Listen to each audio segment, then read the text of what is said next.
जय श्री गणेश। अनंत भगवान की जय। जय श्री लक्ष्मी नारायण। आप सभी का अपने चैनल संस्कारी मार्ग पर बहुत बहुत स्वागत है। आप सभी को अनंत चतुर्दशी व्रत की हार्दिक शुभकामनाएं। श्री गणेश और लक्ष्मी नारायण आप सभी पर अपनी कृपा बनाए रखें।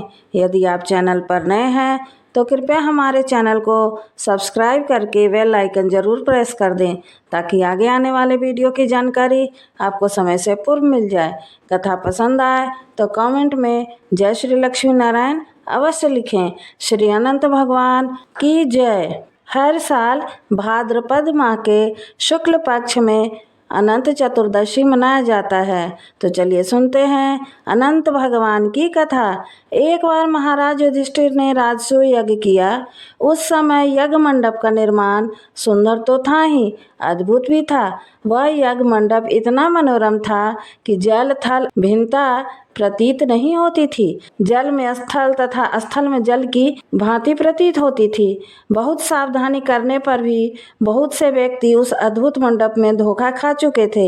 एक बार कहीं से टहलते टहलते दुर्योधन भी उस यज्ञ मंडप में आ गया और एक तालाब को स्थल समझकर उसमें गिर गया।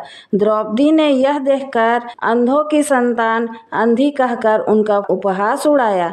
इससे दुर्योधन चिढ़ गया। यह बात उसके हृदय में बाण के समान लगी। उसके मन में द्वेष उत्पन्न हो गया और उसने पांडवों से बदला लेने के लिए विचार उपजने लगे। उसके मस्तिष्क में उस अपमान का बदला लेने के लिए विचार उपजने लगे।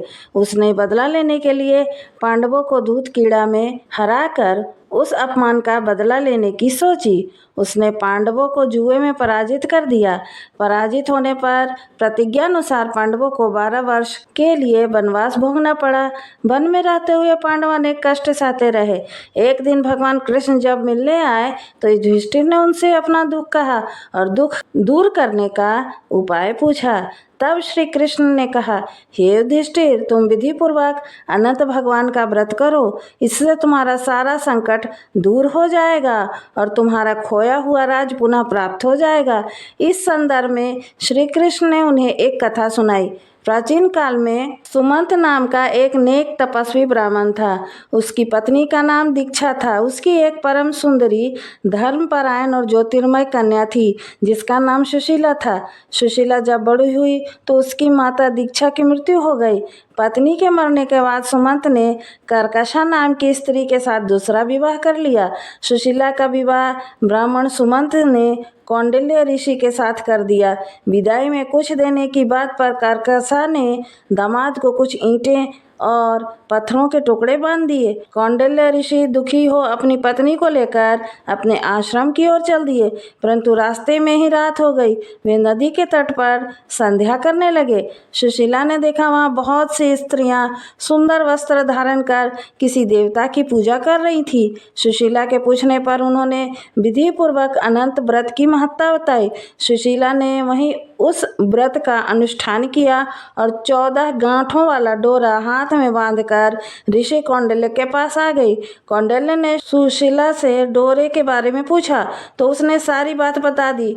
उन्होंने डोरे को तोड़कर अग्नि में डाल दिया। इससे भगवान अनंत का अपमान हुआ। परिणामतः ऋषि कौंडिल्य दुखी रहने लगे। उनकी सारी संपत्ति नष्ट हो गई। इस दरिद्रता का कारण उन्होंने अपनी पत्नी से पूछा तो सुशीला ने अनंत भगवान का डोरा जलाने की बात कही।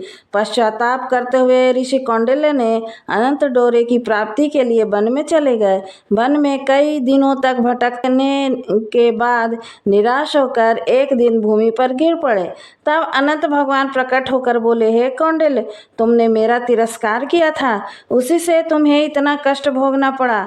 तुम दुखी हुए, अब तुमने पश्चाताप किया है। मैं तुमसे प्रसन्न हूँ। अब तुम घर जाकर विधि पूर्वक अनंत चतुर्दशी का व्रत करो। 14 वर्ष पर्यंत व्रत करने से तुम्हारा दुख दूर हो जाएगा। तुम धन धान से संपन्न हो जाओगे। कौंडिल्य ने वैसा ही किया और उन्हें सारे कलेशों से मुक्ति मिल गई। श्री कृष्ण की आज्ञा से युधिष्ठिर ने भी अनंत भगवान का व्रत किया। जिसके प्रभाव से पांडव महाभारत के युद्ध में विजय हुए तथा चिरकाल तक राज करते रहे। कथा पूर्ण हुई। वीडियो पसंद आई हो तो कृपया लाइक, शेयर और सब्सक्राइब करें।